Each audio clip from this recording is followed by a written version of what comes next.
There's the question, I saw it here earlier about it already, about this new ebook. It's called, Was Jesus Secretly a Magician? The Three Lost Baptisms of Jesus Revealed. Well, as you can imagine, this ebook showing up is a big deal. Right, let me just take that off here real quick. So, first of all, let's ask the most obvious question. What the heck does this have to do with the Golden Dawn? Well, let me show you. As a matter of fact. What we have here is the work of Florence Farr, Egyptian Magic. Now, Florence Farr was quite a flamboyant soarer, and personally, she was my favorite. Of all the different ones in our historical past for our order, I look to Florence Farr when I look to a model of how... Oh, Florence Farr is amazing. She was a really, really skilled adept. And in this book, she waits until almost the very end. Okay, so she's got a lot of opening for the punchline. And the punchline is the three baptisms. The secret baptisms of Jesus. They are actual. So, you see, these baptisms have been with us in the Golden Dawn since almost the beginning. Yes. It's just as this is something that has not received a lot of attention, and better that way until now, because now's a really good time for all of this to come out. That's right. It is. Because so for those of you who might be interested in this book, you can get it in reprint. It's by Florence Farr. It's called Egyptian Magic. But you can get now, Florence Farr made a few changes. I mean, she adapted a few things. So in the new ebook we have given you these three secret baptisms of Jesus very faithfully to the original manuscript. Now, today, now that we finally come out with something that's very substantial so that we could put, some really meat on the bones of our morning rituals, today we're in a position where we can tell you really a lot more about it. Yes. So, where would we like to start? Would you like to start with? I think probably the best place to begin is with the connection with the Golden Dawn. Okay. Because, all right, first of all, let me tell a little story. Right. Try reimagining Christianity in a different way if you could, just accepting the fact that Jesus Christ was probably the best magician that ever lived. He was amazing. This guy could do really incredible stuff, and that fast. A lot of questions come from that. How did he power his spells? How did that work? We take up all these questions in this new ebook. Was Jesus a secret magician? And the most important point is, Jesus was seen by the people of his time as a magus, a magician. And this is really critical to understand. As an anthropologist, one of the things that I see going on in the world today that troubles me from a cultural standpoint is the fact that people have lost their understanding of context. Context is something that is absolutely critical in the human understanding toolkit. Right. Without context, logic is impossible. Right.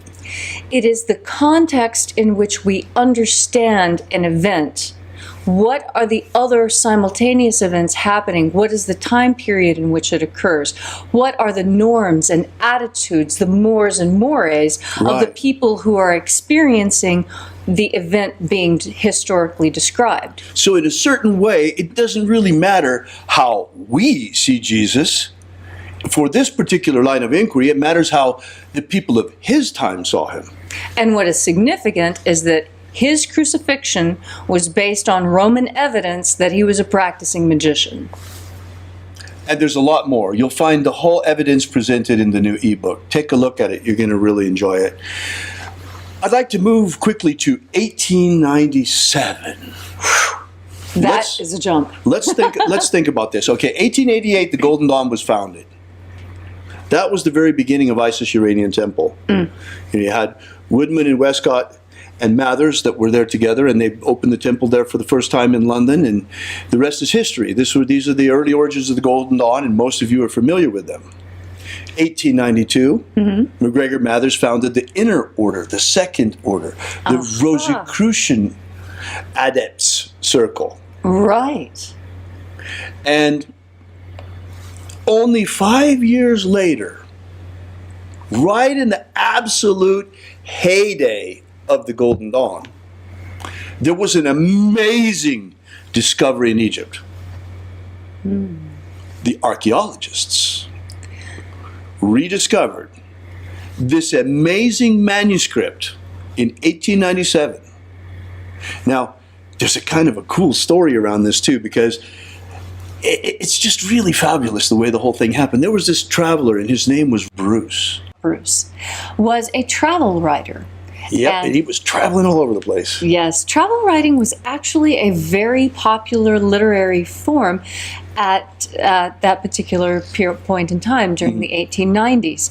A lot of people, a lot of means of travel were opening up for the first time. Far and distant lands were becoming closer, and people who were not in the military, the government, or the university system now had access to international travel and contact with tribal peoples, which had never really happened before. And so these travel journals that people were writing were just devoured by the Victorian populace, who was hungry for the same type of travel. Yeah, and Robert Bruce wrote one of these journals. He was traveling all through Egypt. Yes, and part of what made his writing so spectacular was the fact that he was there when things happened. And then, on this particular day in 1897, according to Bruce, he witnessed as they brought it out in the village of Thebes as it was recovered, what has become known as the Bruce Codex. Now, the Bruce Codex is Bruce 96 today. Yeah, I'm almost certain of it. And it's in the Bodleian Library, and it's in very bad condition. It's in very bad condition. But, nonetheless, in my opinion, as well as the opinion of S.L. McGregor Mathers and the adepts in the know of the day of the Inner Circle, it is perhaps the most important manuscript on Earth. And the greatest discovery of all time. And this is because it is purported to be the actual teachings, the secret teachings that Jesus gave his most trusted disciples. And by his most trusted disciples, I mean Mary Magdalene. And there are extensive passages of she and he having conversations on doctrinal matters. It is... The Magdalene mysteries are very important, in fact. In order to put this thing in its proper perspective, the very first thing we have to consider is that Jesus wasn't the only magician of his time. There were others. Oh, there were a lot of other magicians. Apollonius of Tyana was famous. Absolutely famous. Of actually a higher status, because he happened to be of Alexandrian origin. Right. And that gave him a little bit of an elevated status over anyone else who came from anywhere else, because Alexandria was deemed to be the center of culture in that period of time. But the church didn't like this. The way that things began with the early Christian church, it was a problem. I mean, you can't really have a guy running around that is doing all of these miracles in a world where people see him as a magician, because this is not the first time they have seen something like this, you know? And so you can't have be trying to convert people to this new religion, and they're saying, oh, you know, he's just a magician, you know, whatever. So Which is exactly what they said. Which is exactly what they said. They said, oh, well, hey. His reputation was as a magician. You know. People came to see the miracles. It's great that he can heal all these cats, but so can Apollonius. So what have you got that's different? That was a big question. In any case, in order to solve the problem, the early church got rid of magic. It's that simple. I don't know any other way to say it except that they decided to solve the problem of Jesus the magician for their own missionary zeal by completely eliminating the magic of Jesus from the gospel. Let me illuminate this a little more for you. Imagine for a moment, we are 2,000 years back. Women are property. Only certain men have actual rights. Most people that you see are slaves. And in this milieu, you have people who worship Zeus, people who worship Hecate, people who worship Thoth. You have a multitude of religions. Right. All of them practicing magic of a flavor. You have a Jewish community that also has a type of magic that is practiced, but it is frowned upon. Right. And now you have this person who was raised as a Jew stomping about, blabbing about magic, which is something that is distinctly pagan. And when the proto-Christians were trying to divide themselves off as a unique and distinct group, separate from the Judaism that their originator practiced, and also separate from the pagan milieu in which everything occurred, because paganism was the dominant religious current of the time, they chose a very radical path. And that path was to remove magic from Christianity. This is a very, very old discussion, and I'm sure that, that not everyone in the Golden Dawn and Rosicrucian community agrees with my point of view, because there are, certainly among Rosicrucians, those who are mystically oriented and want absolutely nothing to do with magic. And that is fine. It is a legitimate path. It's fine if that's what you're interested in, but that's also to throw the baby out with the bathwater. I mean, think about it. The rediscovery of the magic of Jesus Christ. Is that not something absolutely phenomenal? Is that something you want to just, toss away like that? In fact, this is what makes it interesting to a pagan like me. There is nothing else that could bring me to actually consider the teachings of Jesus except magic. Now, this is interesting, and this is very interesting, because not only was it magic, it was the most powerful magic that had ever been seen on Earth up to that time. Yes, it was similar to other magics other people were doing, but what the devout believers of the day countered to the Roman critics was that, yes, Apollonius of Tyana can do miracles when it comes to healing. However, he has not yet raised the dead. Right. And this was a very important distinction, because it is also upon that distinction that the Christ figure moved from being simply human to being godlike. See, this is the whole deal. As orthodoxy was forming, they had to get rid of that magic for a whole lot of reasons. It was for them more than a pebble in their shoe. It was the pink elephant in the room. Yes. And everybody saw it. Now, and not only for that, but perk your ears, because this is really something important. They not only wanted to get rid of every trace of magic because of the fact that they wanted, to convert everyone to their new religion and bring them under the authority of their own hierarchy, but also they wanted to set themselves up as intercessors between humanity and God. They wanted to impose their priesthood between all of us and the divine. Yes. And that is absolutely the antithesis of Jesus' magic. There's nothing that could be more opposite than that, because the magic of Jesus Christ is to completely open your contact with divinity. And this is interesting because for those of us who were raised in a traditional Christian household, that was absolutely not the case. We're used to having to go through a priest, which is why those of us you were raised Catholic. I was raised Catholic, right? And I turned away from the church primarily because they did not admit women to the priesthood. Right. When I figured that out at 7 years old, I was done with the church. That was it for him. forget it. Right. And that's when I actually started exploring paganism by talking to trees and patches of clover, as a child is wont to do. Right. But that my experience, I'm sharing it with you because I've also found that this is the experience of so many people who turned away from the faith of their ancestors. They turned away because what they were looking for was magic, the magic that is inherent to the system and that was removed by the I always certainly felt like something was missing. I was raised Christian only. I was raised Protestant. Leslie was raised Catholic. And for me, it seemed that in the Protestant version of Christianity, there was something missing there too.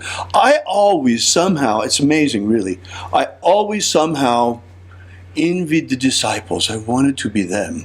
I wanted to be there with him. I wanted to be close by. I wanted to experience the real thing. I wanted to know the real message, because how are we supposed to find it from this book 2,000 years later?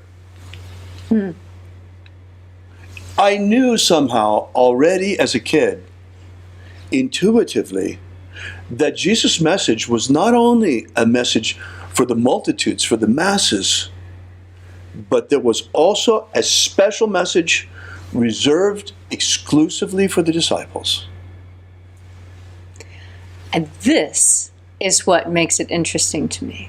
Right, because of course there was an inner message, an esoteric message, a magical message. A message meant for those who were ready for something more. As he always said, those who have eyes to see or those who have an ear to hear. Not for everyone, but for those who have an eye to see, for the elect, for those who are ready for the message.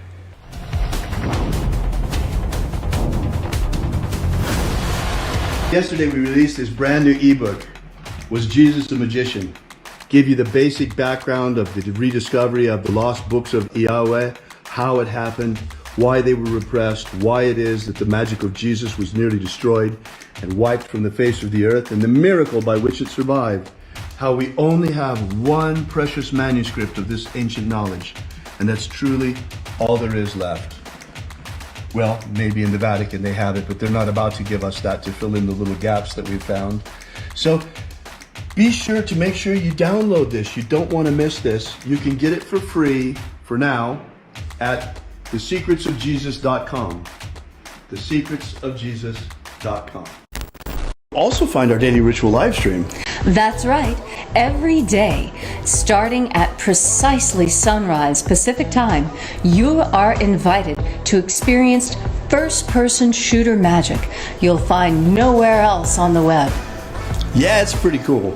And it's not only unique in the way that it's presented, where you're live right in the middle of the action of the ritual, but what's even cooler about it is the ritual is written in the first-person perspective of Jesus Christ.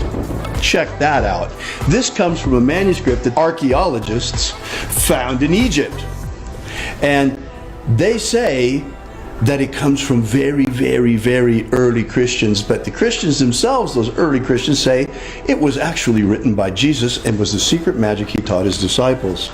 Regardless of who wrote it or who practiced it, we have picked it up, dusted it off, and we are taking it for a test drive, and you are in the passenger seat for the whole thing. You bet. And it's really quite amazing. You're going to check it out. I mean, until now, after it was discovered, this manuscript has been in the hands of scholars. This is the first time it's really in the hands of magicians and being brought out and brought back to life.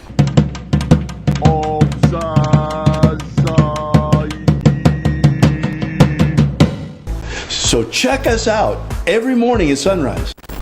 Are you familiar with the Rosicrucian with what's his name? He's popular in the States. He's the president or the from the Golden Dawn. What's his name? Oh. David Griffin. David Griffin. David Griffin. David Griffin. Have David Griffin. I saw an email yesterday that he sent out about, there's a magical war going on. Demons of the infernal realm. All of them. There is really a magical war going on. There is a guy called David Griffin who is heading all these magicians. David Griffin is S.L. McGregor Mather's present successor. David Griffin. David Griffin. David Griffin. David Griffin. I'm Golden Dawn Imperator David Griffin. David Griffin. David Griffin. David Griffin. David Griffin. You know, there's a magical war going on. So there is really a magical war going on.